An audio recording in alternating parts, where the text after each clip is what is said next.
welcome to the last edition of The World Today on Channels Television. I am Harriet Agbenyi. Well, first there was a ceasefire agreement for 3 days. A couple of hours later, it crumbled, and now Israeli forces are searching for a soldier who is believed to have been captured. The Israeli military confirmed that the 23-year-old soldier, Hadar Goldin, disappeared when Israeli forces trying to destroy a suspected militant tunnel were attacked. The Gaza Health Ministry says dozens were killed by Israeli shelling in the area shortly after the incident. Residents of Gaza who ventured out to the coastal enclave streets during a lull in fighting found decomposing bodies lying in rubble. They also assessed the complete devastation of entire streets and neighborhoods. They destroyed our house, they destroyed everything. They didn't leave a rock or tree. The fields, the cows, the donkeys, everything. They left nothing here. A Gaza ceasefire crumbled only hours after it began today, with at least 40 Palestinians killed by Israeli shelling and Israel accusing militants of violating the US and UN brokered truce by firing rockets and mortars. The 72-hour break announced by U.S. Secretary of State John Kerry and UN Secretary General Ban Ki-moon was the most ambitious attempt so far to end more than 3 weeks of fighting and followed mounting international alarm over a rising Palestinian civilian death toll. The ceasefire was to be followed by the Israeli-Palestinian negotiations in Cairo on a longer-term solution. Israel launched its offensive in Hamas' Islamist-dominated Gaza on July the 8th, unleashing air and naval bombardments in response to a surge of cross-border rocket attacks, tanks and infantry pushed into the territory of 1.8 million on July 17. Gaza officials say at least 1,499 Palestinians, mostly civilians, have been killed and 7,000 wounded. Who were digging through mud in Militant village near Pune in Maharashtra state. Well, 8 people were rescued in the first few hours, but no survivors have been found in the last 48 hours. The landslide hit the village early in the day while people were sleeping. A large part of a hill collapsed on the village, covering it with tons of loose earth, mud and rocks. Now we have recovered about 60 bodies. And as you know, there were 8 live persons. So the last live person we recovered was day before yesterday in the evening. Nevertheless, the operation is in full swing. The NDRF along with the state agencies, they are operating there. And they have picked up a little bit of momentum depending on the clearance of the weather. On a little bright note, finally and without any harassment, a team of 70 Dutch and Australian forensic experts have been able to get to work at the site of the flight MH17 crash in East Ukraine.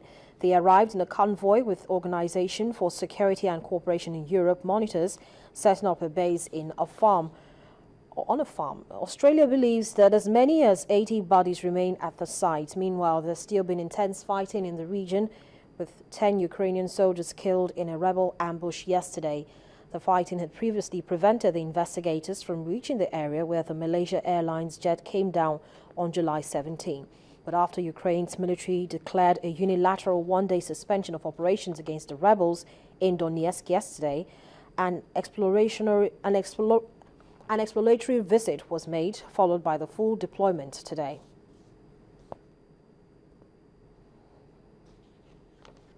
Well, still to come on The World Today, leaders of West African nations and WHO are working on a $100 million response plan for the Ebola virus. We'll have details of that and other stories in a moment. If you want to know what's trending or you miss your favorite live shows, you can watch it all on our YouTube channel.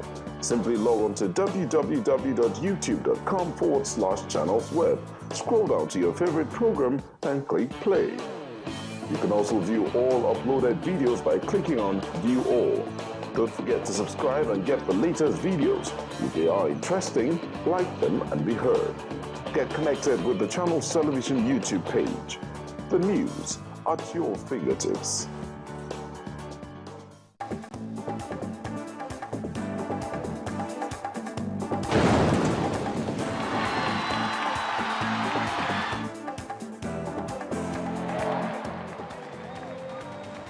Glad to have you back. You're watching The World Today. Now let's start with some local stories. We'll start here on home soil.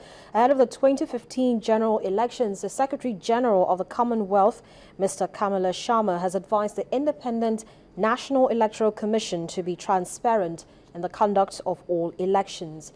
Mr. Sharma, who gave the advice in Abuja at a meeting with officials of the commission, says the electorate should be allowed to choose their leaders in an atmosphere of peace. He also urged the Commission to avoid postponing election dates without justifiable reasons, as elections should not be held at the convenience of parties. There is zero tolerance for non-democratic countries. These are the words of the Secretary General of the Commonwealth of Nations, Mr. Kamala Sharma, at a meeting with officials of Independent National Electoral Commission, INEC, in Abuja. Mr. Sharma stressed the need for free, fair and credible elections. The heart of democracy is the will of the people. What is it they want in respect of their choice, in respect of leadership? And this will is expressed through elections. So the starting point of any democratic process in a country is credible and peaceful elections. The acting chairman of the commission, who received the Commonwealth officials, highlighted the activities of the commission, saying efforts have always been made to constantly improve on the performance of the electoral body. This commission came into being. We have tried our best to improve the transparency of the electoral process, much more than we have ever done before in this country. At a separate meeting with officials of the National Human Rights Commission, Mr. Sharma urged the Commission to ensure that people's rights are not violated for whatever reason. Two of the most important institutions for us whenever we travel is the Human Rights Commission, because they are the guarantors of the liberties and the rule of law, the rights, freedoms of their citizens. The Executive Secretary of the Commission pledged the commitment of the Commission to execute its mandates despite the present security challenges in the country. I wish to restate that this is the headquarters of the national institution that is today the custodian of all the rights, including the liberties and freedoms of the people of Nigeria. The visit by the Commonwealth Secretary General is aimed at strengthening its relationship with key institutions within the Commonwealth. A hospital in Atlanta is preparing to receive a U.S. aid worker infected with a deadly Ebola virus in West Africa. Medics say the unnamed patient will be flown to the U.S. in the next few days for treatment at a high-security ward at Emory University Hospital. The spokeswoman for the U.S. Centers for Disease Control and Prevention, Barbara Reynolds, said the agency was working on the transfer with the U.S. State Department. She said she was not aware of any Ebola patient ever being treated in the U.S. But in a statement, the Atlanta hospital said it has an isolation unit which is specially equipped to deal with this kind of infection. In the meantime, the fight to stem the spread of the deadly Ebola virus has become such a global priority that the head of the World Health Organization and leaders of West African nations affected by the Ebola outbreak are set to announce a new $100 million response plan. They are meeting in Guinea to launch an initiative to tackle a virus which has claimed 729 lives. Meanwhile, Sierra Leone has declared a health emergency after the death of 233 people from the virus. Ebola spreads through contact with infected blood, bodily fluids, organs or contaminated environments. Authorities in Sierra Leone, which has the highest number of Ebola cases, were preparing to contain the virus on Thursday. Security forces will enforce a quarantine on all centers of the disease and help health officers and aid workers to work unhindered following attacks on health workers by local people. A new treatment center had been set up near capital Freetown in a village called Lakar. We are currently in the process of staffing that center. As a matter of fact, we have some of our young doctors and nurses who were in Kenema for training.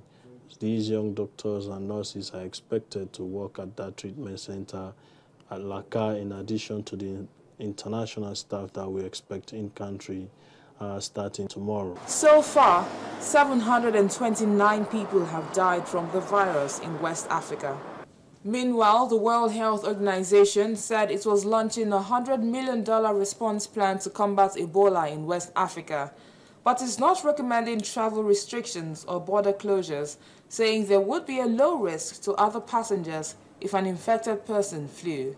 We talk about around $100 million being needed to fund this response plan. The plan includes, identifies a whole range of medical personnel required to help support the response to the outbreak. This includes doctors, nurses, logisticians, epidemiologists, etc., communications experts, social mobilization experts to talk with members of the community to get the messages out about what to do, about to present at health facilities, about to ensure that they get there early for treatment. Liberia is not leaving anything to chance either. Schools and universities have shut in the capital, Monrovia, as the authorities try to combat the Ebola virus, which has claimed 129 lives in the country.